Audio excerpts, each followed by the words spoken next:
Hello বন্ধুগণ, কেমন আছেন সবাই? আশা করি ভালো আছেন। আমিও ভালো আছি। নতুন একটা দিনে নতুন একটা ব্লগে সবাইকে স্বাগত।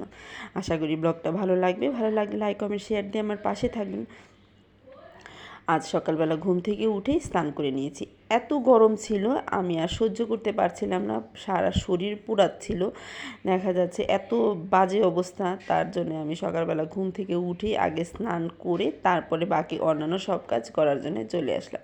এই যে স্নান করে এখন এত ফ্রেশ লাগছে, সেটা বলার মতো না। আর এখন তো স্নান করতে গেলে মনে হয় যে ঘন্টার পর ঘন্টা শুধু স্নানই করি, এত গরম পড়েছে। আপনাদের কী অবস্থা প্লিজ আমাকে কমেন্টস করে জানাবেন। এই যে দেখুন, মুখ ধুয়ে নিয়েছি, এখন বাকি যে কাজ করার করে নেব আর কি।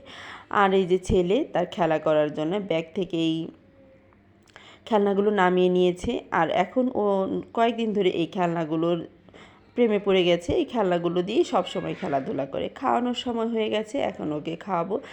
আর এই খাবারটা হলো এক সেদ্ধ, এটা আতপ চাল দিয়ে 3-4 রকমের সবজি দিয়ে সাথে ঘি আর লবণ দিয়ে দিয়েছি। এখন এটাকে ঠান্ডা করে ওকে খাওয়াবো। আর এটা খুবই পুষ্টিকর, যেহেতু 3-4 রকমের সবজি আর ঘি থাকে। যাদের বাসায় বাচ্চা আছে ট্রাই করে দেখতে পারেন। খাওয়ানো শেষ হয়ে গেছে, এখন ওকে আমি স্নান করিয়ে দিলাম। মা স্নান করিয়ে দিয়েছে। এখন ওর শরীর মুছে দিচ্ছে। আর শরীর তো ও কোনোভাবেই মুছতে চায় না, ওর একটা স্বভাবে এটা। মা 2টা গামছা এনে একটা ওকে দিয়ে দিয়েছে, আরেকটা দিয়ে ও মুছে দিয়েছে। এই যে স্নান করানোর পরের অবস্থা দেখুন, ও পাকার মধ্যে শুয়ে আছে। এখন প্রায় বেশিরভাগ সময় ও এই কাজটা করে থাকে, গরমের মধ্যে পাকার মধ্যে শুয়ে থাকে। ওঠাতে চাইলে ও উঠতে চায় না, বলে যে আরাম লাগে। যাই হোক, ওকে যেভাবে আরাম লাগে সেভাবেই থাক। আর ও এখন ঘুম পাড়ানোর সময় ওকে আমি নিয়ে এখন তুলে ঘুম পাড়িয়ে দেবো। এই যে বলার সাথে সাথে উঠে যাচ্ছে, পায়ে নিয়ে নিলাম, এখন ওকে ঘুম পাড়িয়ে দিব। আর ওকে ঘুম পাড়ানো তো অনেক কষ্টকর, প্রায় 15 থেকে 20 মিনিটের মতো সময়ের মতো ওকে পায়ে নিয়ে নাচাতে হয়, তা না হলে ওকে ঘুমেই পারে না একদম। আর শুধু বালিশের মধ্যে যদি শোয়ানো হয়, ও তো একদম ঘুমাবে না। দেখুন, চোখে প্রায় ঘুম ঘুম এসে গেছে। আর একটু কুটকুট করে হাসছিল যে আমি একটু ভিডিও করছিলাম। আর বেশিক্ষণ সময় লাগবে না, 1-2 মিনিটের মধ্যে ও ঘুমপুরীর দেশে চলে যাবে। আর আজকে দুপুরে খাবারটা ছিল হলো সাগু খিচুড়ি। আর এই খিচুড়িটা আমি অনেকবার দেখিয়েছি, যার ফলে আজকের খিচুড়িটা রান্না দেখালাম না। আর আজকে সাগুর পরিমাণটা কম, সবজির পরিমাণটা বেশি। আমি ছড়িয়ে দিচ্ছিলাম ঠান্ডা করে, তারপরে খাবো আর কি। খেতে ভালোই হয়েছিল সাগুর খিচুড়িটা। এই যে মাও খাচ্ছে, আমিও খাচ্ছি, আর ছোট বোনও খাচ্ছে। এখন বিকেলের সময়, ঘরদোর পরিষ্কার করার সময়। আর এখন ঘর পরিষ্কার করে নেব। প্রথমে আমি বিছানাটা গুছিয়ে এখন এটাকে ঝাড় দিয়ে নিচ্ছি। আর ঝাড় দিয়ে তারপরে বাকি যে ঘর ঝাড় আছে সেটা দিয়ে নেব আর কি। আর এখন আমাদের ঘর বেশি নোংরা হয়ে যায়, আর তার একমাত্র কারণ হলো আমার ছেলে।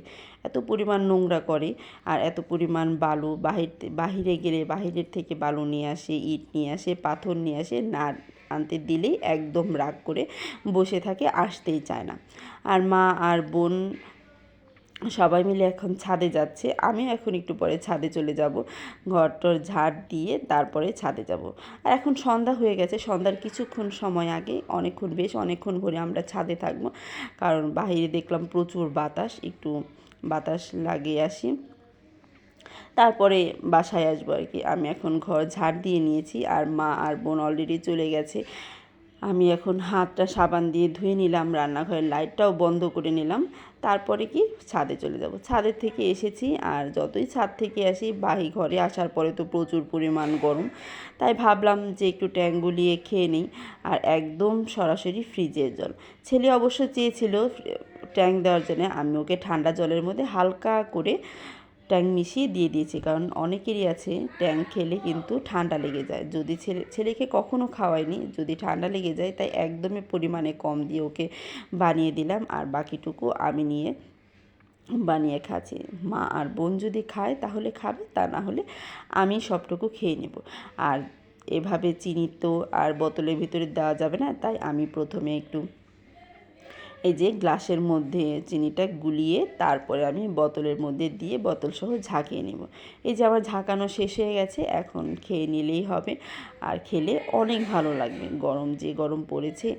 তারপরে আর কি, এটা রাতের দিকে মা এখন মিষ্টি কুমড়ার বিচিগুলো ভেজে দিয়েছে। এরকম কে কে মিষ্টি কুমড়ার বিচি খান বা খেয়েছেন, কার কার ভালো লাগে প্লিজ আমাকে কমেন্টস করে জানাবেন। আমরা ছোটোবেলা খুব খেয়েছি, বড় হওয়ার পর ওইভাবে খাওয়াই হয় না, মিষ্টি কুমড়া জিনিসটাই কম আনা হয়। যাই হোক, এই যে দেখুন, আর রাতের খাবার জন্য মা এখানে মিষ্টি কুমড়া আর আলু ভেজে নিয়েছে। মা বলছিল যে তরকারি রান্না করি, বললাম যে না, এই গরমের মধ্যে আর তরকারি রান্না করার দরকার নাই, খেতেও ভালো লাগে না, তুমি একটা যে কোনো ভাজা করে দাও তাহলেই হবে। তখন আজ এ পর্যন্তই, টাটা।